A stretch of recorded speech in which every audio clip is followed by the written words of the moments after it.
All right, experimenting with a little something different here. No extra charge for mistakes. I thought I'd play one of these backing tracks that we're actually going to use on the new Brett Papa course. That's we're going to start working on here soon. But I did 11 backing tracks with real musicians and percussion and the whole 9 yards. They're really fun to play to. I hope you can hear it in here. But anyway, that's just kind of how it is. But man, just rocking along. I know it's been a minute since I've been on here. I've been saying that a lot lately just because it has been really busy. And now we're rolling into the fall season. Holiday season, of course, is right up upon us. I know I've already mentioned that. But hope you guys are doing good. Thanks for all the amazing comments and all the positivity. I got to say that because it doesn't go unappreciated or not thought of, you know. And so, man, I've been doing a bunch of immersion experiences lately, like back-to-back a couple days, man. I've had some great guys, people from all over the place, man. It's just been really, really fun. Had a great guitar party gig the other night. A lot of you guys were there. Thank you. Keeping that going, we're going to focus more on just me and Tom and Jed. We're going to do an acoustic record coming up in December and then rock on into 2026. Like I said, the courses and all that. I had a really fun couple weeks here, man. I got to get back in shape, but other than that, everything's good. Man, I had a great drive with John Oates the other day. You know, he's got some vintage cars, European cars that I won't go into too much detail just for his privacy, but he's got some killer old cars. And every fall, we love to go down to Cool Springs and get one of the cars and drive out to Franklin and through Leaper's Fork and all that, and just look at the leaves and enjoy just the drive and hanging out and having some lunch and stuff. So did that the other day. That was awesome. I might put a little video of some of that footage at the end of this video, just so you can see the leaves and all that. Pretty amazing down here in Nashville this time of year, especially out that way, like Leaper's Fork area, which is a cool little old town that they've kind of put some money into, and it's just really, it's like little Pleasantville. Everything's picture perfect out there. They have art galleries and live music and food and the whole 9 yards. It's just a cool spot and a really nice drive to get out there. A lot of horse farms and stuff like that. So just cool. And yeah, like I said, man, just had a great immersion the other day, man. This guy came in that owns a couple gyms up in St. Louis, and I said, well, I know the guy that owns the best gym in East Nashville, Gym 5, and Adam over there. And I said, man, let's call Adam and see if we can swing in. You can at least check out his gym and meet him, and we'll just continue on with our day. So we swung in there, and Adam goes, yeah, man. He goes, we got Evan Singleton in the back. He's the 2025 world's strongest man on earth. And I went, no shit. He goes, yeah, he trains here. And I went, well, dude, we got to meet him. I said, let's go back and hang with him. So we went back there and met him, and man, it was just a trip. The dude's like 6'6", 350 pounds, and he's the strongest man on the planet that we know of, at least that did the competition. So pretty funny, man, and just been having a couple great hangs. Went and saw Daniel Tashin and a bunch of amazing musicians, Russ Paul, Fred Eltringham, and a bunch of different people at the legendary Brown's Diner. It was packed in there. Ran into a bunch of friends I haven't seen in a while.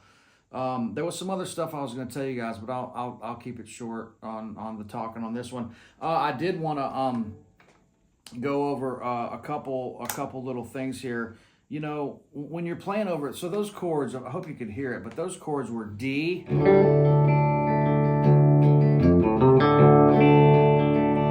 A minor,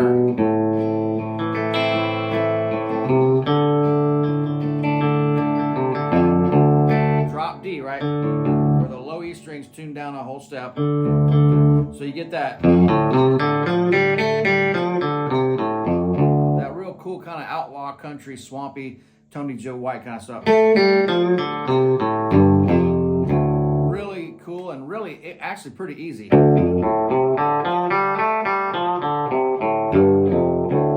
Very fun, right? So the D, kind of nebulous D to A minor, the 5 minor. I love that. Then the little bridge, F, just kind of a quick F to G, more like sliding in. Then back. One more time. To C.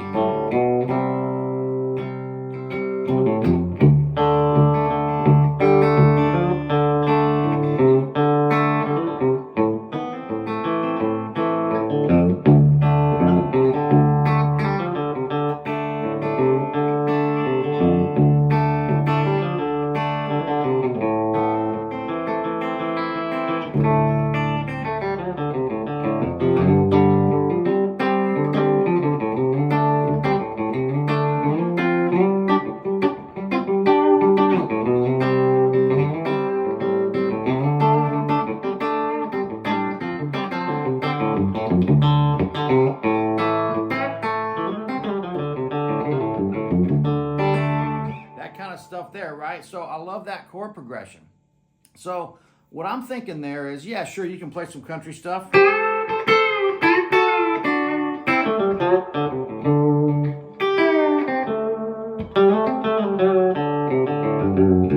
But it's also, you kind of getting into this kind of this world of not really genre specific. It's kind of like you kind of take it out a little bit where you're kind of getting into that, that 1 to the 5 minor is a very emotional change, because you've got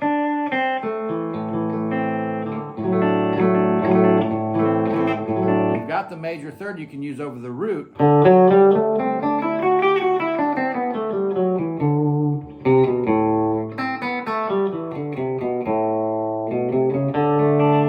So it's like D Mixolydian, if you want to think like that, which I don't, you know, D dominant 7,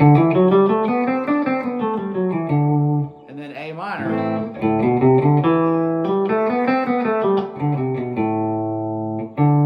So that would be like,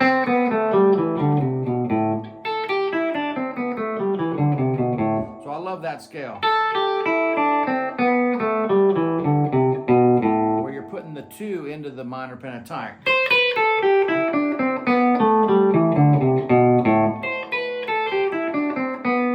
Right, you're putting the B in there, and then back to D. When I go to the G, I'm definitely treating that like a G7.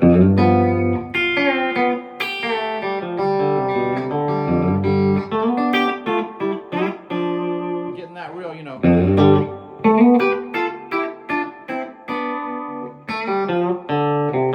One more time. Then right to C. And look, man.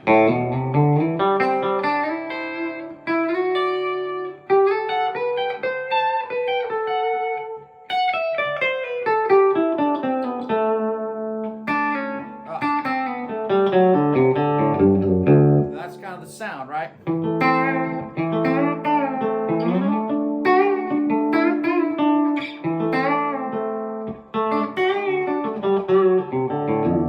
So you're kind of in this interesting world. So you don't really want to do a lot of, you know,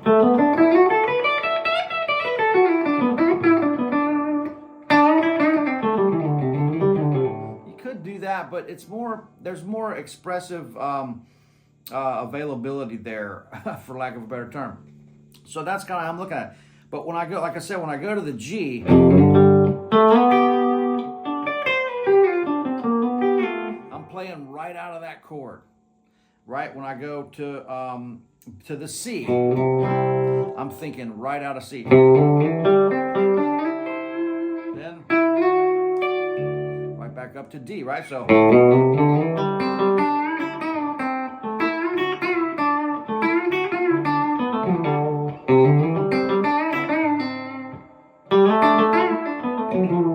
right back to the D. So what I want you guys to think about on this one is, when you're playing over these changes, just go, for starters, go right to the chord and play something out of that chord. The rest will, you know, if you're wondering like, well, what pentatonic or what scale or what this, just get in, and then your ear is going to figure out the rest. But I'm not thinking of like, well, what scale am I playing over that? Other than the D and the A minor, that gets a little to where you can actually use a specific scale over that, you know, if you want to. But when you go to the G, you know, and then the C, you're really just, you're going to those chords, and you're using the root note to start something from there. Just jump in and start. Don't worry about the math and all that. I had somebody comment a few days ago, and they said, you know, well, when you're playing that, let me get, they said, you know, when you're doing this, when you're playing that D minor to A7, they're like, aren't you really thinking that you know, that's a 2/5 change, and you're really in, you know, well, it's like, no, I'm not. First of all, 2/5 would be, it would be, D would be the 2, A would not be the 5, D would be the 2, G would be the 5, C would be the 1, right?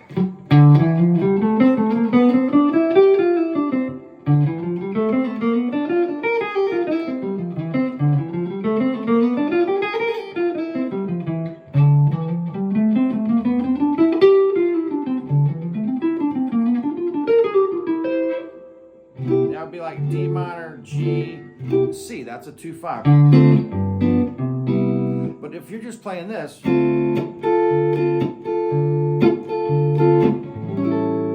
that's the 5 chord I'm hearing in my head as in the key of D minor. I'm not going to say I'm in the key of F, right? that would be just getting so confusing. And if you play an F, it's not gonna, you're using some of the same notes, of course, you know, but it's the mindset of this stuff. That's what a lot of people aren't really understanding, I think, about the way that I'm trying to explain this stuff is it's not so much that I'm disagreeing with any sort of theory or any sort of rules. It's just how you think about it. If I hear this,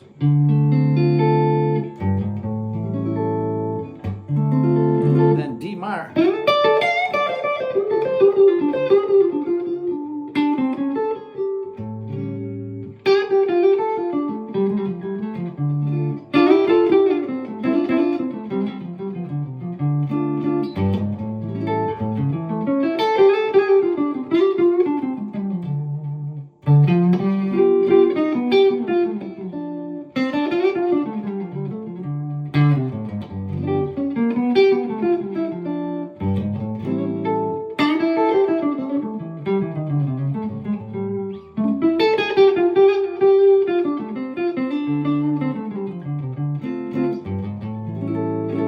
that A,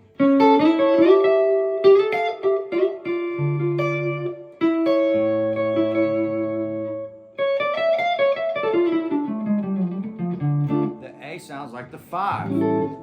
It's the way you hear it and the way you interpret what you're going to play over that.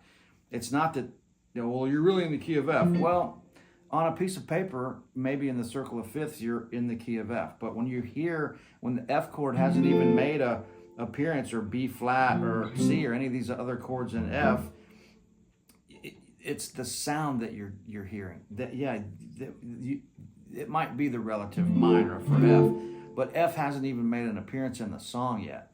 When that's the tonality, that's how I think about it, and that's where your ear takes over, and your ear is the final judge. So if you start playing a bunch of F major scales over that D minor chord, it's not going to sound right in the end. If you have to go to the mode and the music that you're hearing, not the mode, but the feel of the music that you're hearing. You know, if you're playing The Thrill Is Gone or Black Magic Woman, a bunch of major scale notes over that stuff it's really not going to sound right, because it's the mood. It's dark. It's not happier. You know, that's what music is. It's an art form. It's not a science, right? So anyway, there's a little bit on that. I can't remember what else I was going to show you. Oh yeah, so don't forget, guys, that, you know, all this stuff, break down these triads too. Like, let's go to like the key of D. Let's go to E and play the C shape real quick. Just don't forget, all the notes you need are right in each one of these triads right here. And there's licks in all these, right? So if I play,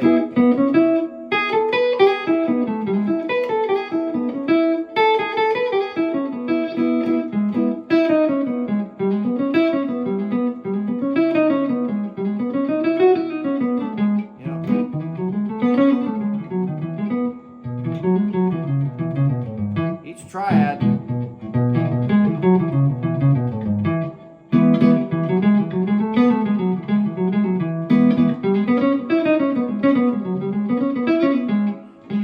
mean, they're not anything earth-shattering, but if you wanted to stay with just a triad,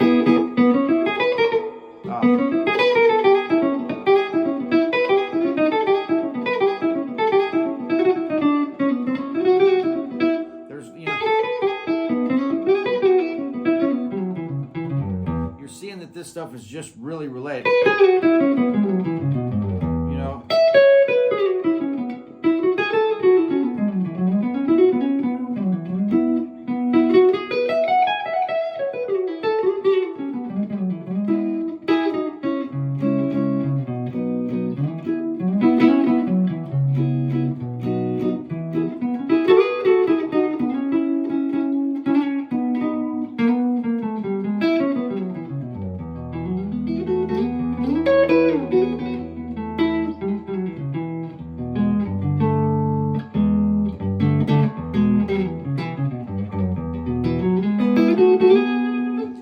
Love that kind of stuff, those little two note.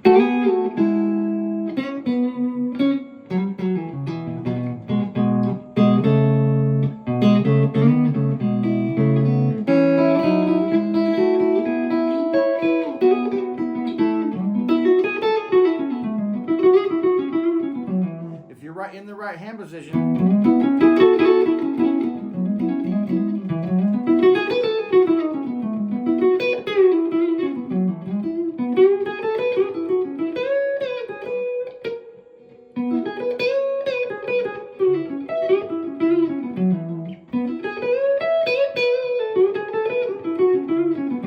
If I try to do anything and I'm not in the right hand position, I'm already toast. You got to kind of set yourself up. See if I...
Just noodling around, still trying to get warmed up. I don't know what time it is, but it's still pretty early in the day.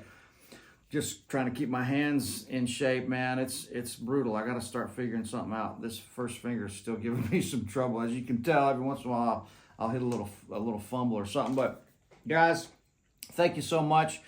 Check out everything we're doing. Check out all the immersions and the lessons and everything we do just to have fun and keep the network going and keep the community going. Like I said, me, Tom, and Jed have formed this sort of guitar alliance, and we're going to keep making some records and doing our courses and kind of just, you know, being ambassadors of Nashville guitar. Let me try to say that one time. Ambassadors of Nashville guitar. So if we could, you know, so boldly say that statement, but we're just having fun, man. Meeting a lot of great people. You know who you are out there. It's just, man, life is good. Again, I say this every time, but I'm starting to kind of figure out, you know, not anything earth-shattering, but just kind of figuring out what some of this is about, man. It's about, you know, relationships and people, and it's not so much where to put your fingers on the guitar or what pedal you have, but it's about building this community. And I'm also having a hard time talking this morning, but I mean, I'm just tired. I've been working hard, but anyway, guys, yeah, it's about the relationships and the friendships and just, you know, the brotherhood of music, you know. So thanks a bunch, guys. We'll see you down the road real soon. All right, cheers.